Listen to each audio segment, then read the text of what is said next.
Jammji Info point net, informer, éduquer et divertir dans la paix. yow mu bëgg a jot xibaar yu sell te woo waaye itam bu ànd ak njàngalee ak xel mu dal ak jàmm gaawal gaaw abonné suñu compte YouTube bi nga xam ne moo di Jammji Info. Bonjour, merci d'être venu, chers concitoyens journalistes. Aujourd'hui, nous allons aborder un sujet très important et très intéressant. D'abord, je me présente, Ben Taleb Sow, membre du FRAPP. Nous allons aborder un sujet important parce que ça relève de la souveraineté. Aujourd'hui, nous allons parler du passage du franc CFA à l'éco, annoncé par le président de l'ex-pays colonisateur, M. Emmanuel Macron, et l'un des meilleurs laquais de la France-Afrique, M. Alassane Dramane Ouattara, président de Côte d'Ivoire. Nous allons lire un texte liminaire en français par Maram Diagne et ensuite faire le Wolof avec Alioune Badara. Et je vais faire un petit résumé après et nous allons passer aux questions-réponses. Je m'appelle Maram Diagne, trésorière adjointe du FRAPP France Dégage. Le 21 décembre 2019, le président ivoirien Alassane Ouattara, au nom de ses pairs de l'UEMOA et le président français Emmanuel Macron, initiateurs de la réforme, ont annoncé le passage du franc CFA à l'éco en 2020. Ce scénario, œuvre des principaux acteurs de la France-Afrique, constitue une violation flagrante et manifeste de la souveraineté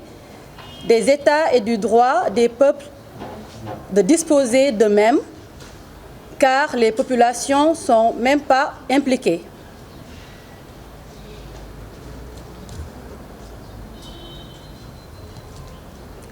En effet, le projet de renouvellement des accords monétaires et non leur abolition n'ont pas été présentés au préalable aux utilisateurs de la monnaie pour recueillir leur avis. Et pourtant, le FRAPP, toujours dans sa dynamique de veille, avait alerté sur le manque d'implication de la population en ce qui concerne le projet de la monnaie commune de la CEDEAO, que nous ne cautionnerons qu'après un fédéralisme budgétaire. Nous renvoyons à la lettre adressée au président de la République Macky Sall le 15 mars 2018 et à notre communiqué du 16 juillet 2019. En lançant la campagne pour la souveraineté monétaire France Dégage, le 21 novembre 2017, le FRAPP contribua, à l'instar de toutes les initiatives et résistances du peuple africain, à mettre la pression sur nos dirigeants complexés, avec comme résultat la fermeture des comptes d'opération avec les fameuses réserves obligatoires à hauteur de 50% et le retrait des représentants de la France dans les instances de la BCEAO. Ces réformes acquises de haute lutte ne permettent pas pour autant de couper le lien colonial avec la France, car la parité de change fixe et le libre transfert des capitaux vont renforcer la mainmise des multinationales françaises sur nos économies et la pauvreté des pays de l'UEMOA. Le maintien de la France comme garant financier montre qu'elle reste souveraine sur la gestion du franc CFA coloré éco. Dans ce sens, le FRAPP invite Emmanuel Macron à décrypter le vrai message de la jeunesse africaine qu'il taxe à tort d'anti-français. Les revendications de cette jeunesse ne sont pas difficiles à comprendre et peuvent être résumées en « Pour la souveraineté monétaire et sécuritaire, France dégage ». Le combat pour la souveraineté monétaire va continuer parce que le néocolonialisme est toujours là. Nous lançons aussi un appel à tous les résistants des pays de l'UEMOA pour une accentuation du combat jusqu'à la victoire définitive la souveraineté monétaire au service de notre développement. Le FRAPP dénonce parallèlement le maintien en prison de Guy Marius Sagna, Ousmane Sarr et Fallou Galassek après la libération de nos 6 autres camarades. Nous déclarons à cet effet qu'ils sont des otages politiques. Le FRAPP exige leur libération totale, y compris ceux qui sont en liberté provisoire, et appelle les syndicats, les associations, les travailleurs, les femmes, étudiants, élèves, paysans, pêcheurs, éleveurs, citoyens, bref, le peuple a exercé son droit de s'opposer au massacre social et au développement du non-développement que nous impose la dictature néocoloniale et l'impérialisme. Ce jour à Dakar, par le secrétariat exécutif national du FRAPP. Merci. Salam alaikum, suñu mbokki citoyens yi, rawatina suñu mbokki journalistes yi. Tay FRAPP France Dégage daf leen a woowoon pour partager ak yéen ci loo xam ni ñëpp xam nañ ko ci muy wàllu koppar bi nga xam ni moom la ñuy jëfandikoo. ca balaay loolu ma présenté wu maa ngi tudd Alioune Badara Mboup bokk ci secrétariat exécutif national bu FRAPP France Dégage doon le délégué général adjoint. ci ñaar fukki fan ak benn ci weeru décembre bi ñu nekk président ivoirien bi nga xam ni moom mooy Alassane Dramane Ouattara ci turu ñi nga xam ni mooy yeneeni ñoñam président yi seq UEMOA dafa taxaw ci wetu président France mi nga xam ni moom moo fi waxoon fan yële que ni dina jël ay réforme ci wàllu franc CFA taxaw ci kanamu askanu Afrique yépp ci dëndu Afrique yépp ni franc CFA dafay jugee et ko remplacer ko loolu nag mu doon loo xam ni ay comportement la yoo xam ni xam nañu ni ñoom ñi nga xam ni ñoom ñooy dooleel li nga xam ni moom la ñuy wax France Afrique dafa nekk benn violation maanaam benn xaawi suñu àq ak yelleef ñu tuddee ko la souveraineté des États et des droits des peuples à disposer d'eux-mêmes ndax bu fekkee ni lu toll ni jël suñu xaalis changé ko ci beneen xaalis dafa nekk loo xam ni question de souveraineté la maanaam kàddu réew mi kàddu réew yi ak ñi nga xam ni ñooy citoyens yi daf ci am solo ndax ñooñu ñoom ñooy jëfandikoo xaalis boobu toujours nag dañuy dugal ci benn débat yaakaar ni mbirum utilisation xaalis ak CFA dafa doon débat économique ñun ñu ni leen déedéet débat boobu dafa doon débat de souveraineté dafa doon débat boo xam ni débat démocratique la ndax ñoom pays européens yi bi ñuy def li nga xam ni moom mooy seen euro gis nañu am na ci ñoo xam ni dañoo def ay référendum waa ngal la yàlla lu tax ñun Afrique tey benn président pays boo xam ni moom mooy Côte d'Ivoire moom mooy taxaw fële di ñu yëgal que ni li nga xam ni suñu xaalis dañ koy changer ci beneen xaalis boo xam ni éco te éco boobu ñëpp xam nañu ni waa France daanaka ñoom ñoo nekk ci ginnaaw am na sax ñoo xam ni dañ ni éco boobu li nga xam ni moo doon écu benn monnaie boo xam ni dañ ko waroon utiliser en Europe te France nga xam ni ñoom ñoo ko indi woon moom lañ ñu indiwaat pour ñu utiliser ko te loolu doon lu doy waar ndax monnaie dafa nekk loo xam ni dafa war a nekk symbole suñu histoire dafa war a nekk loo xam ni niñ ko waxee question de souveraineté la dafa war a nekk loo xam ni comme suñu drapeau national dafa war a doon suñu emblème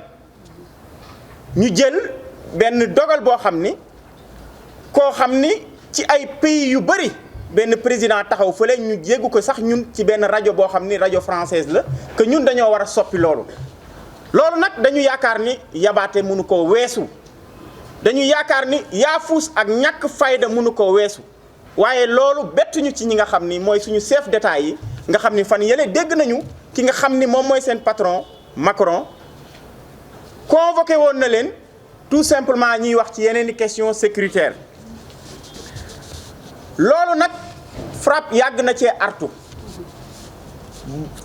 njëkk nañoo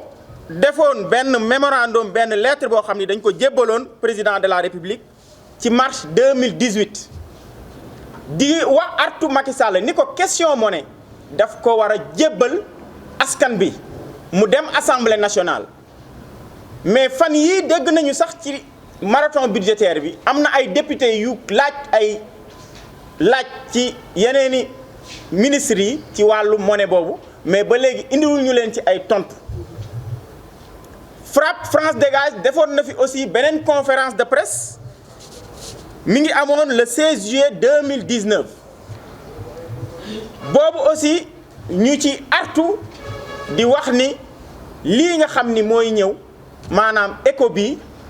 mbubbu franc CFA rek la ñu simmi solol ko ECO loolu nag ñun ku ñu xam ñu ci taxawaay bu am solo boobu ndax suñu dooreelu kuréel muy FRAPP France Dégage mi ngi dooree woon ci benn campagne bu ñu tudde woon pour la souveraineté monétaire France Dégage mu amoon ci 21 novembre 2017 ñu jàppoon ci suñu ay ñoñ yu bëri ci commissariat central gisoon nañ fi aussi ci bi nga xam ni Kémi Séba taaloon na fi li nga xam ni moo doon billet bi nga xam ni moo doon 5000 francs tey kii toog ci sama wet mu doon Bentaleb Sow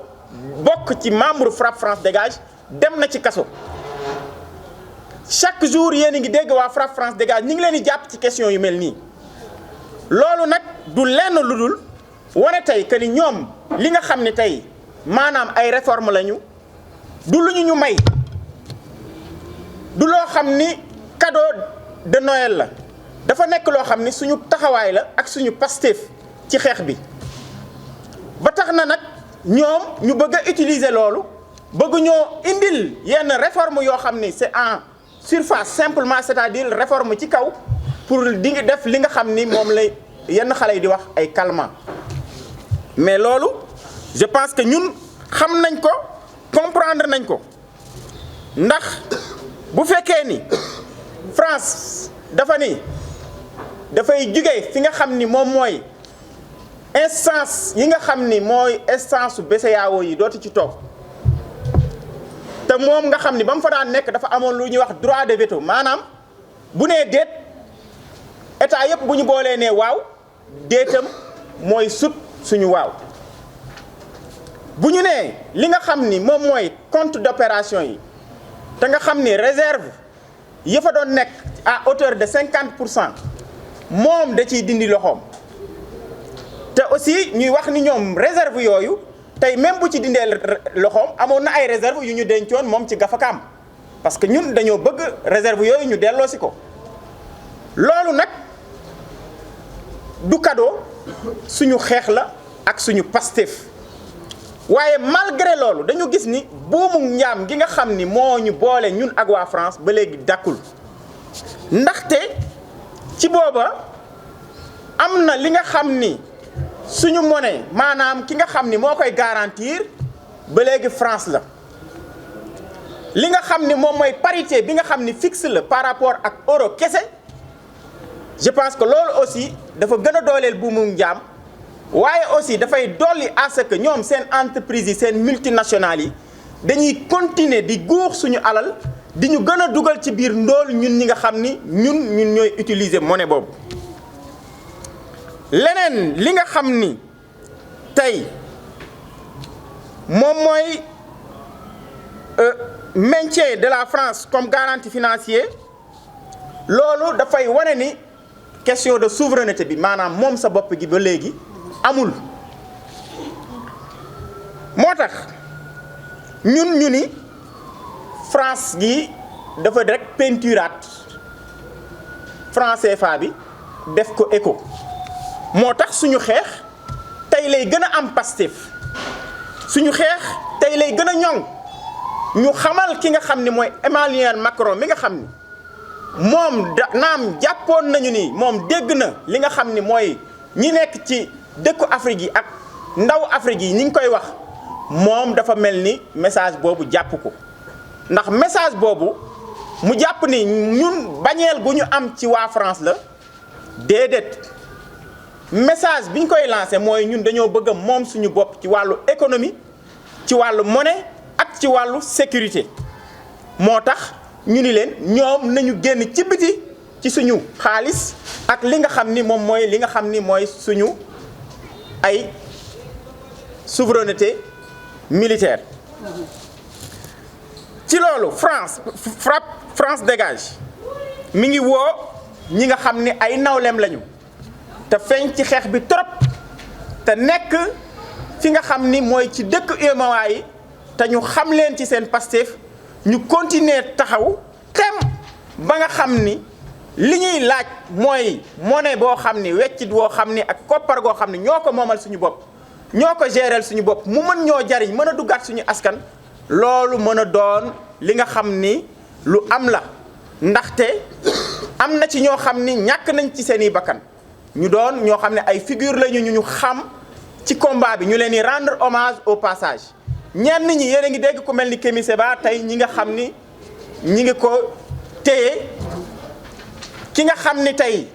Guy Marius Sagna doon koo xam ni tey ñëpp xam nañu Pastefam ci wàllu xeex boobu ñi ngi ko téye ci camp pénal ak yeneen ñaari suñuy ñoñ ci boobu am na juróom-benn yoo xam ni bàyyi nañu leen loolu nag du lenn lu dul xoqatal boo xam ni suñu Pastef la ak suñu taxawaay ci xeex bi ñuy laaj réew mi taxawaay bu mat sëkk ba nga xam ni Guy Marius Sagna ak ñett ñooñu nga xam ni ñaar ñooñu nga xam ni ñoo nekk camp pénal ñu mën leen a bàyyi comme ñeneen ñi nga xam ni seeni moroom lañu tey ñuy doxi seen soxla ñun FRAPP France dégage ñi ngi woo syndicat yi di woo ouvrier yi di woo ñi nga xam ni mooy association yi travailleurs yi jigéen ñi étudiants yi élèves yi baykat yi nappkat yi ñi nga xam ni ñoom ñooy def élevage citoyen yi nga xam ni ñoo seq réew mi maanaam aji bëgg réew mi suñ ko mënee résumé ci dëkk bi yëpp ci réew mi yëpp ñu taxaw ba nga xam ne li nga xam ne mooy seen àq ak yelleef ñu jot ko dagg bu mu ndoxal gi nga xam ni moom moo leen di dugal ci kàmbug li nga xam ni mooy ndóol duñu nangu nag benn jaay doole benn dictature ñu ñuy imposer li nga xam ni moom mooy guungu njaam bi nga xam ni ñun décidé nañu tey dagg ko sànni fële moom suñu bopp maanaam fippu moom suñu bopp defar suñu Afrique lii nag moo doon kaddu gi nga xam ni mooy kuréel gi nga xam ni moo ŋànk FRAPP France dégage ci Sénégal gépp def ko tey ci le 24 décembre 2019 jërë ngeen jëf.